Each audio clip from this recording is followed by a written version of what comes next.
And I think a lot of people looked at this and went, finally, we can end her here. This woman who's been a problem, who we don't like, no matter her actual involvement or not, because they don't care about the facts here. They care about being able to finally burn her at the stake.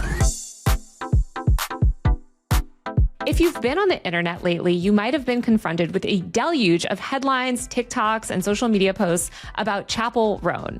Chappell Roan is the latest celebrity woman to be caught in the midst of an online viral controversy after her alleged bodyguard snubbed an 11-year-old fan in Brazil. Now, none of that is actually what happened, but today I have Caroline Kwan here. Caroline Kwan is a Twitch streamer and cultural commentator, and she's joining me today to break down exactly how this Chappell Roan viral controversy started, how it morphed into this multifaceted hate campaign, and talk about why Chappell specifically is always at the center of this type of discourse. We're going to be debunking a lot of misinformation that is spread all over TikTok, and talk about the broader issues at play in entertainment, pop media, and why we don't have pop divas anymore. Caroline, welcome to Power User. I have so much to say about this topic that we're about to get into, and I'm very excited to be here, and I'm going to try my best to not say everything at once. You know, it's so funny because I really debated even doing this episode just in that, like, I feel like sometimes I'm like an ambulance chaser for like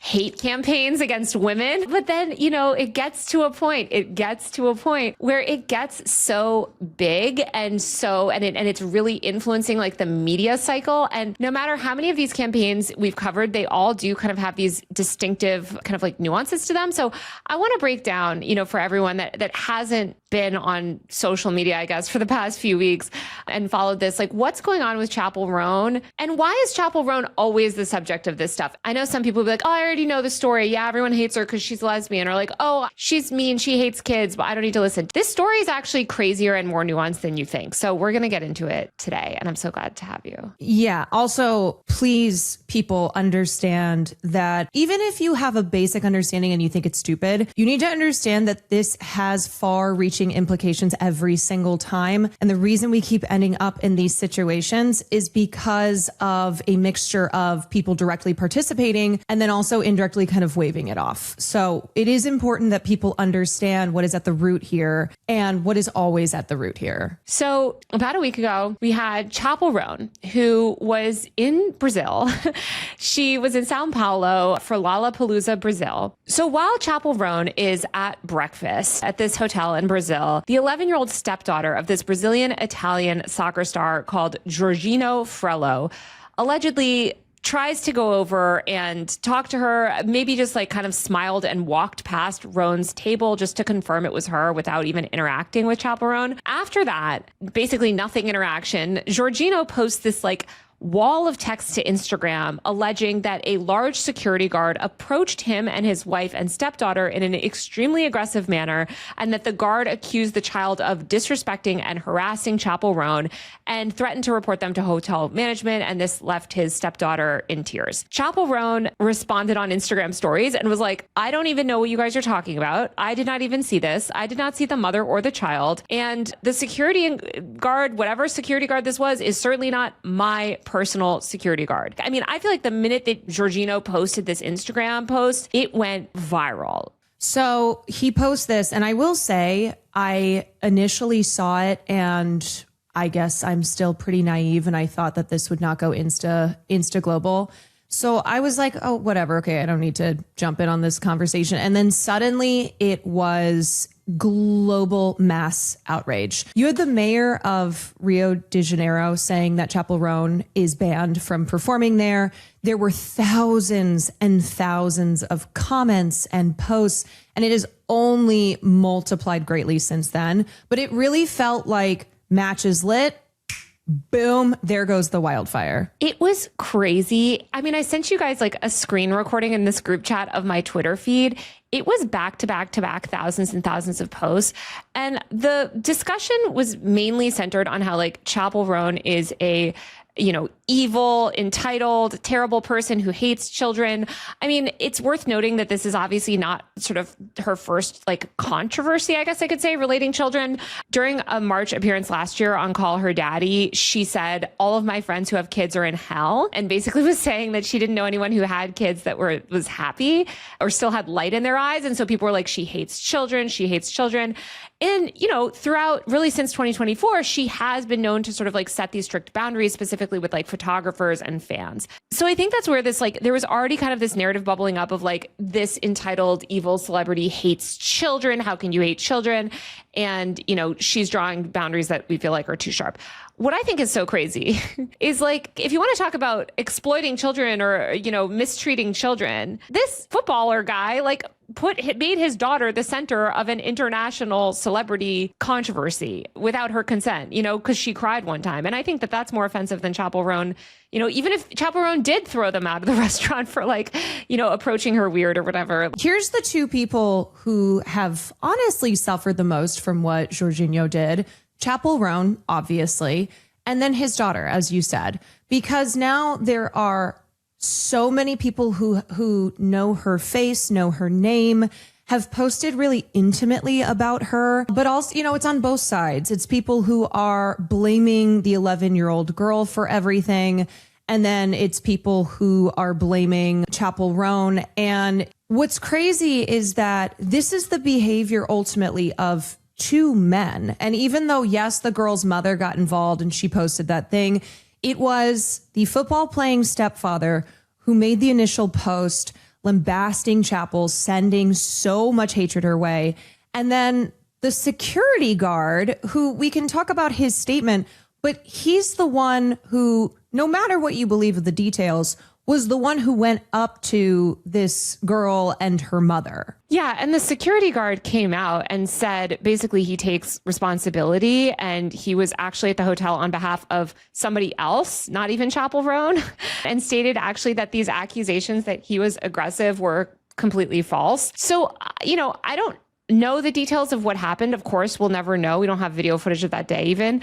But to me, it's just there's so many red flags here. And another one is that this little 11-year-old girl and her father were going around trying to get pictures with a lot of celebrities. She's taken pictures with celebrities before. And I could imagine a world where I don't know, she cries for some reason. Kids are always crying. Who knows if she even really cried, but maybe because she didn't get her father's approval in that moment. Who knows? I think ultimately too, I'm not even interested in litigating the details here, because that's not what the main problem is that you've seen, that I've seen, that we've been talking about. And that is the outsized, very, very, very vitriolic hate campaign that Chappell Roan has been subjected to yet again. This is now a culmination. And I think a lot of people looked at this and went, finally, we can end her here. This woman who's been a problem, who we don't like, this is the final straw, no matter her actual involvement or not, because they don't care about the facts here.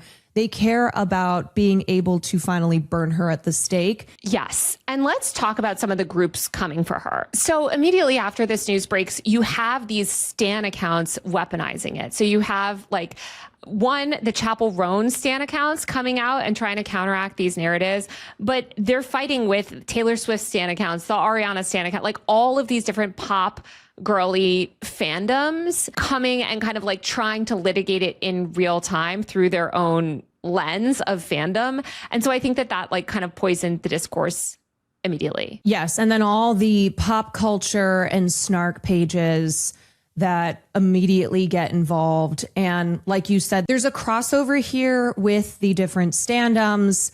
And funny enough, I did see certain Ariana stans and certain Taylor stans going, what are we doing here? Why are you all participating in this when we have fought so hard against this type of system that affects our fave? That these are similar tactics that are employed that we are always having to battle against. So why are we participating now? I think that, I mean, we talked about this recently with like Nicki Minaj as well. Like there's this like a lot of like toxic kind of, like stan wars at play, and people not liking, Chappell because of some shade that she threw on some other artist, allegedly years ago, et cetera, et cetera. I mean, you have like also the T accounts, for lack of a better word, that are just like pop.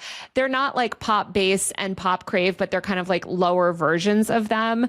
And by the way, there's also like the parody versions of those accounts that were making these like ridiculous claims about it that kept going viral that people thought were true. And it was like, guys, that's not the real pop bass account. Take a look at the actual name and it says parody in the title. I know, but people just share everything. And I mean, at this point is when I saw also the mainstream media hop on board, where the New York Times started publishing multiple stories on this topic, and like major mainstream media outlets, which I think they kind of saw the online discussion and were like, oh, SEO, we gotta hop on it. And that seemed to like just further validate all of these pop accounts, which often aggregate from mainstream media to cover. And it just very quickly, spiraled out of control. Also, these drama, snark-based pop culture accounts, they are incentivized and also operate from a framework of smearing celebrity women. That is usually the position that they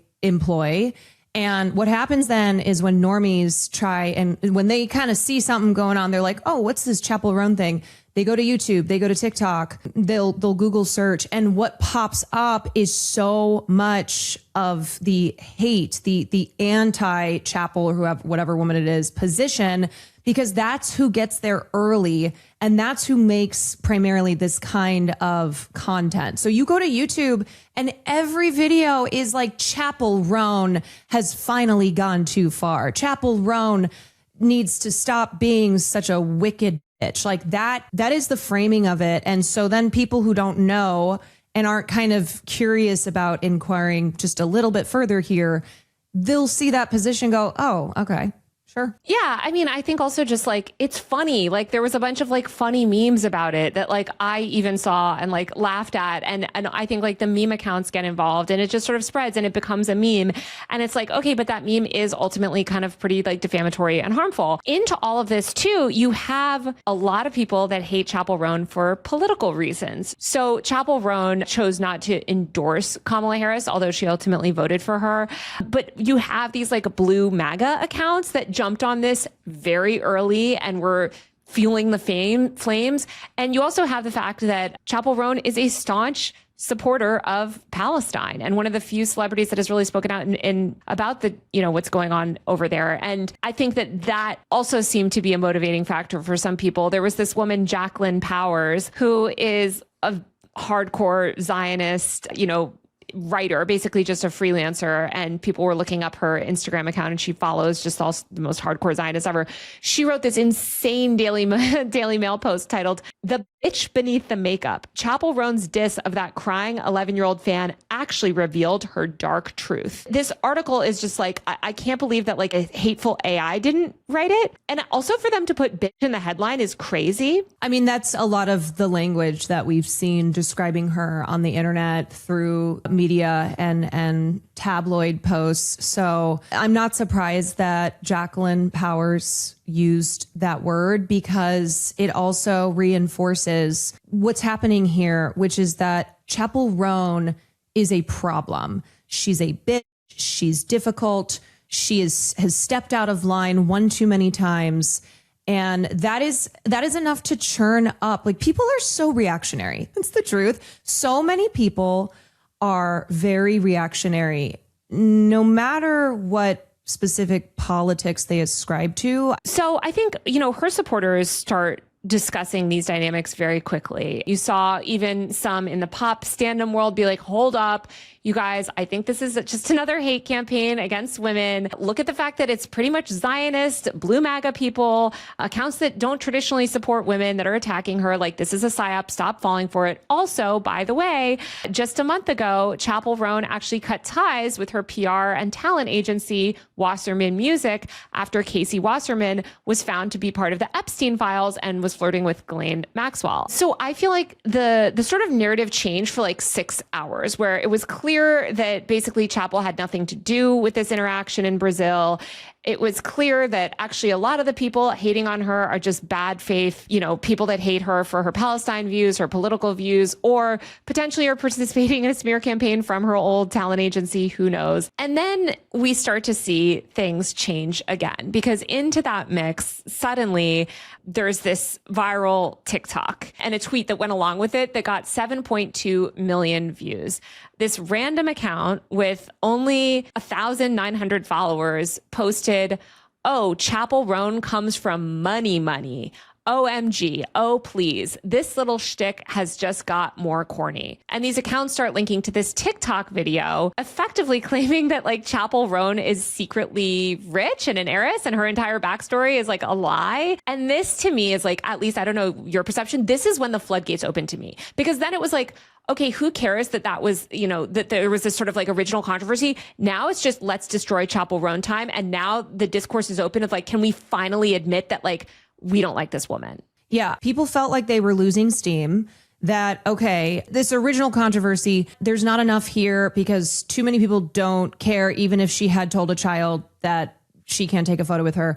So yeah, then they started to go, all right, where else can we hit her? What else can we say here that is going to smear Chappell Roan, that's going to delegitimize any pushback against this hate campaign? Yeah. And I feel like this like really stuck. Like this idea of like, actually, she's a privileged, evil, terrible woman who's like also secretly connected to MAGA. Like I think that fed into like a lot of these blue MAGA delusions. All of this stuff was just, it was presented in this series of TikToks from an account that no longer exists, mind you. It was just making these ridiculous claims. People tweeted like they shared this video saying, "I knew her uncle was MAGA congressman, but damn, she's rich for real. The irony of her fans coming for this poor girl, calling her an entitled, spoiled brat, just for it to be revealed she's faking her trailer park background." First of all, this TikTok is slop. Like people, this is part of this like ongoing plague of people kind of like mimicking the style and like vocal affects of like investigative journalism to just present absolute like delusions, like QAnon level like misinformation. But then people sort of like fall for it immediately and because it validates their worldview. And I think it's so interesting because it's this idea of like she's a liar, right? Like she's not really a lesbian. I mean, another thing that was brought up in these videos is like she was actually rich. She had a boyfriend, which she's never hidden, by the way. She's talked about that in her lyrics and in interviews as well. But that doesn't matter because we're not talking about people who are grounded in any reality here. You have people who are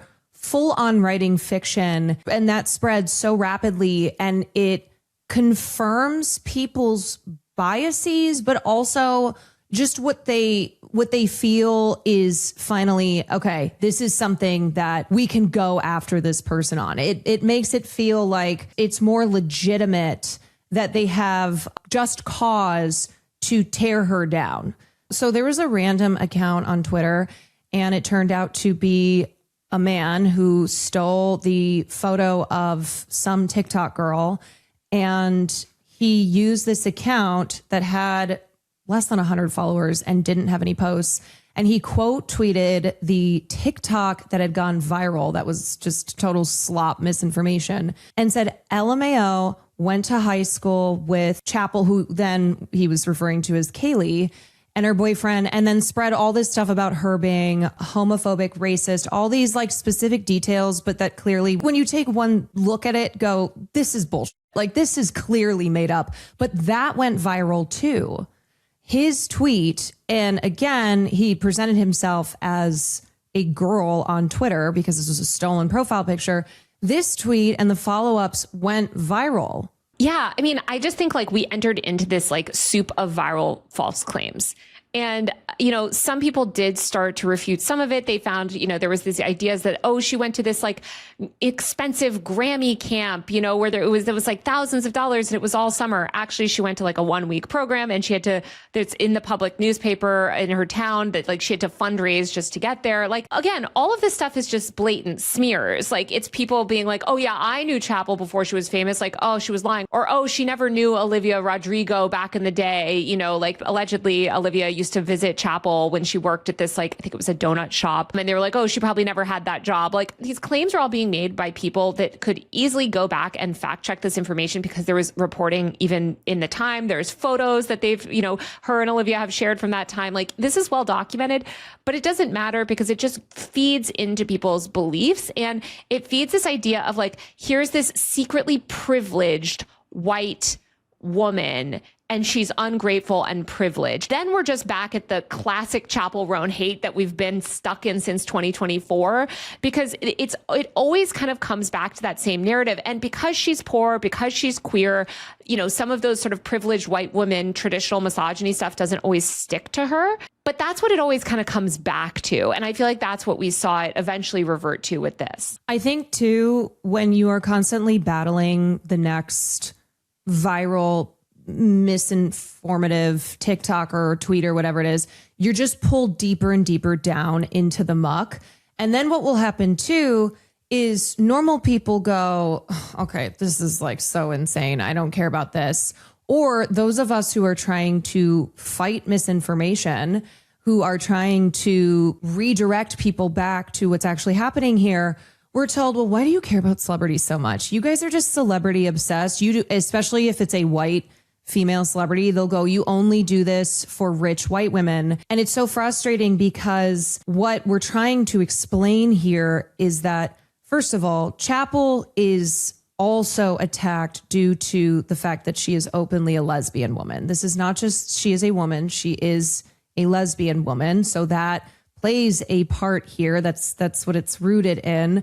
But also because, look, when this happens to rich, privileged white women, even when they have a queer identity, do you understand the result on the broader culture here on women who are not white, women who are not wealthy, women who do not have these privileges?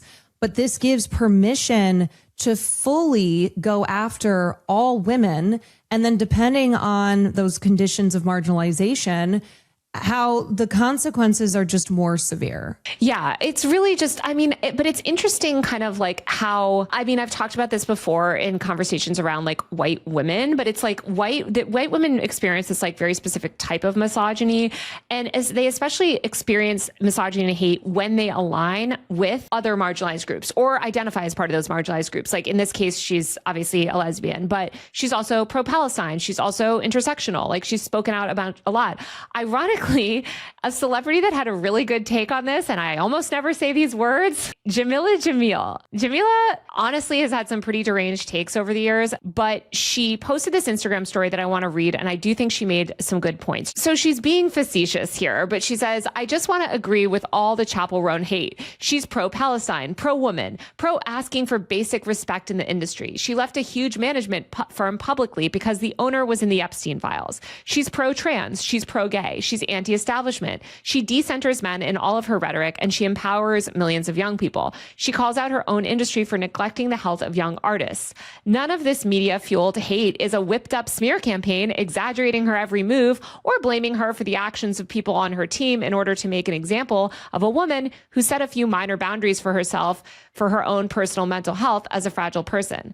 This is not to send a warning to other women to not try being outspoken and disobedient. Women are not supposed to have boundaries ever. We're just supposed to smile. Okay, I know that's very kind of confusing because she's being sarcastic, but I do think like she's right. Like that is true. Like that is like all of those things that she mentioned, the Chappell Roan supports, like all of those actually make her a very intense target for online hate campaigns. Yes. I just think all the time about how we see the consequences applied when we treat celebrity women with such disdain and hatred and hold them to impossibly high standards. We see how that affects everyone else under these same systems of control. And people are quick to dismiss when it's celebrity women because they don't see them as human beings. They think because of their higher economic class position that actually none of this matters. But we saw the chilling effect after Amber Heard's trial that men, normal men, not famous men, refer to their girlfriends as Amber Heards. We saw Usher defended Diddy under the great man defense, like, oh, Diddy's just too talented and too great to consider his legacy as anything other than what he did as a businessman, and how that comes at the expense of Cassie and his other victims. And that also then affects women in the rest of culture, that if they are victim to an abusive man, then their lives are always deprioritized. So there are a lot of examples here. And then I do want to talk about, too, specifically the double standards with calling out paparazzi, because there are plenty of instances of men doing this and they're praised for it, right? You have Tom Holland, who recently got in the face of paparazzi to defend Zendaya, and people applauded him for that. You had Justin Bieber saying, I'm not to be fucked with. Is it not clocking to you? I'm standing on business. And yes, people memed that, but nobody was like, Justin Bieber has, enough is enough. Nobody took the pro paparazzi position when it was Justin Bieber. And same with Sean Penn. Sean Penn beat the shit out of a reporter one time. That man just won an Oscar. Nobody cares when men stand up against paparazzi, when they snap due to being surveilled and harassed and followed. It's a different standard. And that is what we're seeing in the way that Chappell is expected to behave. And because she behaves outside of the standard, then it's fair game in crushing her. And she barely behaves outside the standard. In this case, she didn't do anything. It's so absurd. She literally just she went to breakfast at the hotel, and some security guard that doesn't work for her had an interaction with some guest that she never had anything to do with. And it's just I do think that there is just this aggressive and intense effort to destroy her because of her progressive views. And I will say that women who are more conservative, who kind of set these boundaries, don't get the hate as much. I mean, conservative women don't generally set these boundaries, but I'm just thinking of even Megyn Kelly or some of these other kind of conservative influencer women, that they are sort of known to set boundaries with the media, with photographers, etc. But you don't have this whole hate industrial complex aimed at them. You don't have the entire blue MAGA movement and, anti-Palestine movement and anti-LGBTQ movement. And honestly, so many liberals, that's the thing. It's Chappell Roan, of course she gets hate from a lot of people on the right, but it's almost the hate that she gets from these ostensibly liberal people from the left that I think is the most damaging. That girl that tried to claim that she's secretly rich and all this stuff. Again, completely debunked. And of course, the post debunking it only got 4,000 likes, whereas one of the many posts claiming, is promoting this conspiracy theory got millions and millions and millions of views. But they're doing it from this sort of with this liberal language. I mean, you've heard this a lot with Amber Heard, with Blake Lively, whatever, right? It's well, Blake is actually a rich, white, problematic woman. And, that's the problem. Or same with Amber Heard, right? She's rich, white, problematic. And I don't know. I think it sticks harder, right? It sticks harder because it launders fundamentally reactionary rhetoric through this sort of progressive lens, and allows for a reactionary hate campaign against a progressive woman to stick. Yeah. And I think obviously there are differences in the type of misogyny and the way we see it manifest when you have wealthy white female celebrities versus black female celebrities, and the consequences to the rest of us.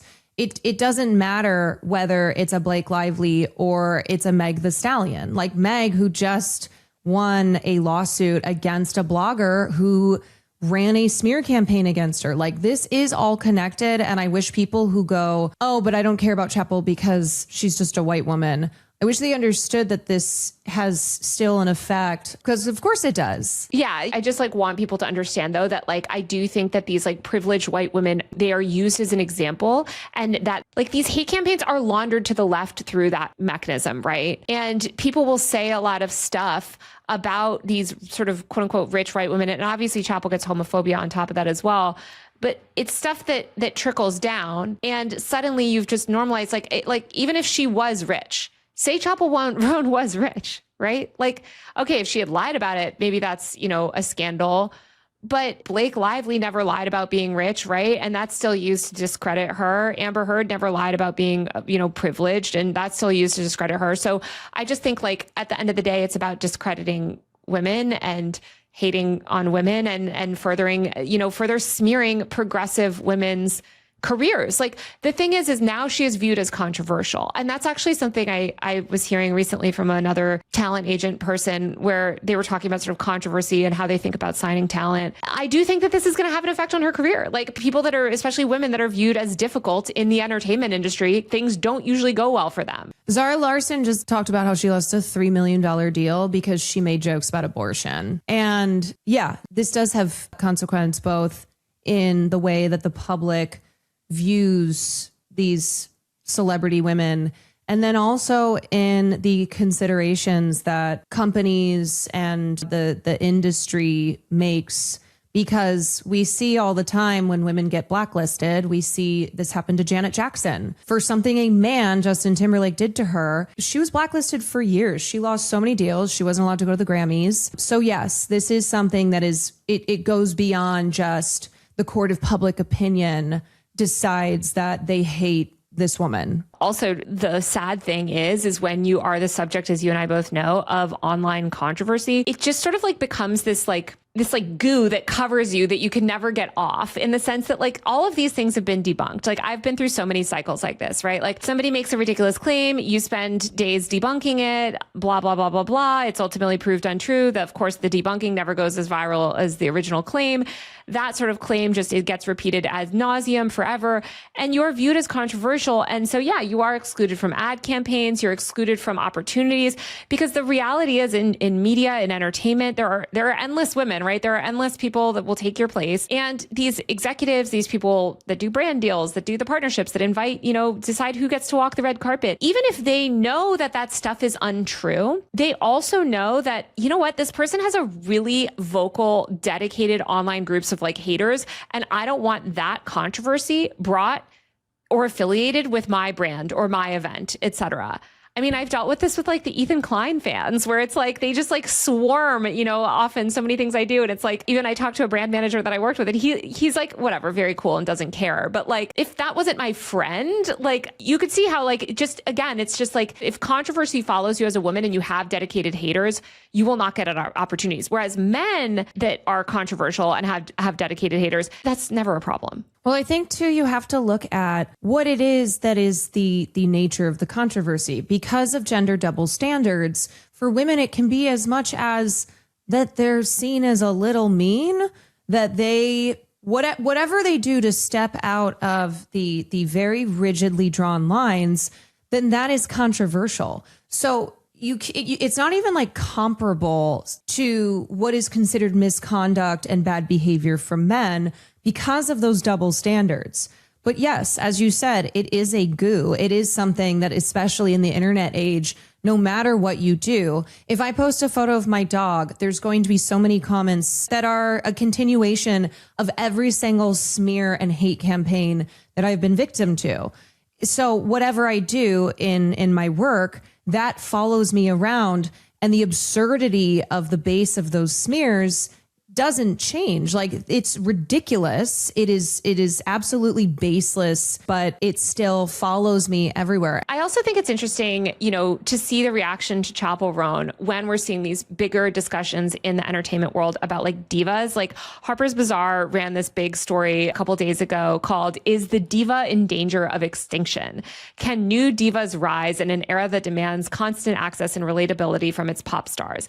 And it's basically saying that, like, we used to have these like pop stars that were larger than life. And like, it talks about Gaga's like, late 2000s, kind of early 2010s, like fame era. And I do think that like social media and that reactivity and these hate campaigns is making it harder for some of these women to rise to like diva status, because they're just ripped apart so aggressively. And like, I mean, as this article talks about too, it's like the divas we have now almost like all came before that, because the younger generation, they have to deal with this and they're just constantly getting torn down. And like, they never have the chance to like really ascend to that star power where honestly, the controversy doesn't matter as much. I think of a woman like Elizabeth Taylor, and despite the fact that when she was having her multiple affairs with Richard Burton, the Vatican tried to step in. Like it was the 1950s, And this is actually what led to paparazzi culture, was the obsession over Richard Burton and Elizabeth Taylor.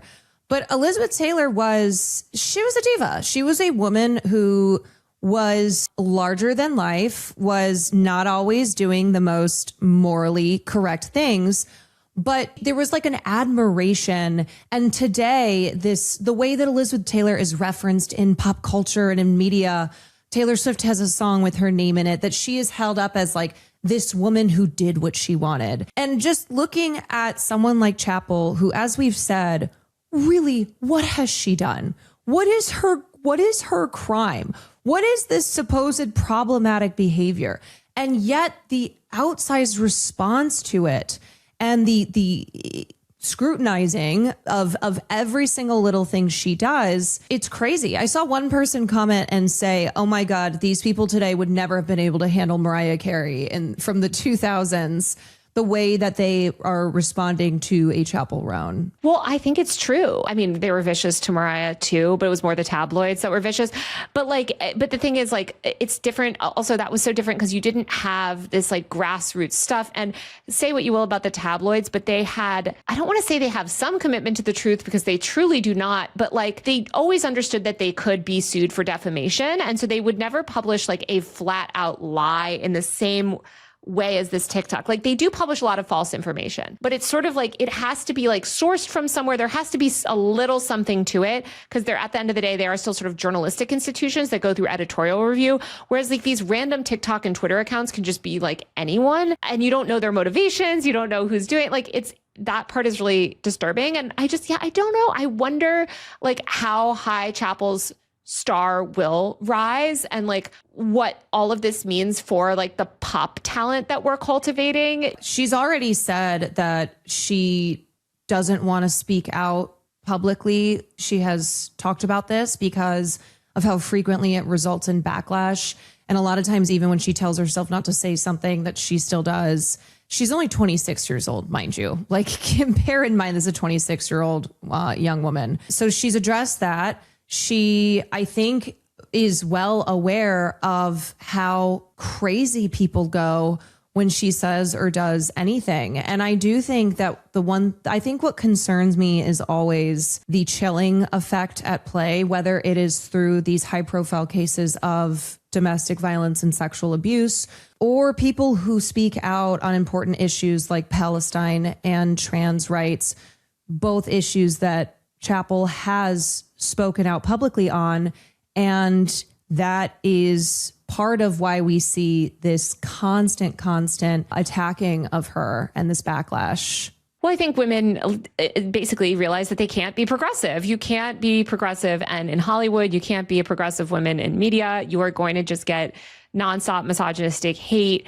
Your male colleagues, in entertainment are not going to have your back because I don't see the male pop stars really coming in and defending her. Not that, I just think like they're really left hung out to dry. And I worry for her. And I'm like, how many times are we going to go through this? Like how many more Chappell Roan outrage cycles are we going to see? And I hope people listening, it's like the next time you see it, just recognize it for what it is. And not to say like, because also people are like, well, you say everything's Amber Heard, you say everything's da-da-da. But it's like, well, I'm sorry, but that really was the blueprint. That really was the blueprint. We continue to see it in action and it's not getting better because you guys keep falling for this shit. So, and I don't understand how we all have hindsight, hindsight's 2020. We all understand that what happened to Britney was wrong. What happened to Amy, what happened to Janet, what happened to all these women in the 2000s who were so viciously smeared by the tabloid media machines and also by the public, just not on the internet like we have it now. How do people get that after the fact? How is it that we go, oh yeah, that was so wrong, but then we're doing it all over again? And with Britney, people are calling for her to be back in a conservatorship because she got a DUI. Meanwhile, Shia LaBeouf just saw that video of him screaming at a woman that he is an abuser who's being sued again from FKA Twigs, and nobody's calling for him to be in a conservatorship. Nobody is applying the same thing here. So even just the example of Britney, where we went from treating Britney horribly to then her being shoved in a conservatorship for years, and then the Free Britney movement, and everyone went, oh my God, we were so wrong, I'm on Britney's side, to calls yet again to essentially lock her up. It's really sad. I mean, I think there's so much like ableism too in the Britney discourse to like unpack. I just want people to have a little bit more critical thinking. I mean, BuzzFeed also published this investigation today claiming that actually a bunch of discourse around Chappell Roan was driven by bots. They found that a significant portion, in some case 23%, over 23% of posts were actually bot driven. I saw screenshots. I think I sent them to you earlier, people saying that they were like basically paid to like participate in this discussion. Honestly, what I think, rather than I think that there's some like evil, nefarious like bot network at work, I think that just like anybody hops on these things because they're trending and because they're easy engagement. So I think like we all just need to be a little bit more skeptical of the content that we're seeing online, especially when it comes to like women and women on the internet. And hopefully everybody can remember that, you know, the next time Chappell is at the center of one of these. Chappell or whoever else it is. And yeah, maybe people can stop and go, hold on, I've seen this 10 million times before. It's not going to be the fell for it again award here. Well, Caroline, thank you so much for joining me and chatting about all this today. Thank you for having me. And thank you for having a platform here on YouTube where we can have these conversations. All right, that's it for the show. If you like my work, please support me on Patreon or Substack via the link below. If you buy a paid subscription to my Substack newsletter, you're directly helping facilitate this podcast. I have zero advertisers right now. So my work is 100% supported by people like you. You can also support me on Patreon, again, via the link below. On my Patreon, I do a bonus Q&A live stream every month. You can also get my newsletter there. Truly, every single dollar of your support makes such a difference. It helps boost it in the feed and get this show recommended to more audiences. I'll be back next week with a brand new episode of Power User. See you then.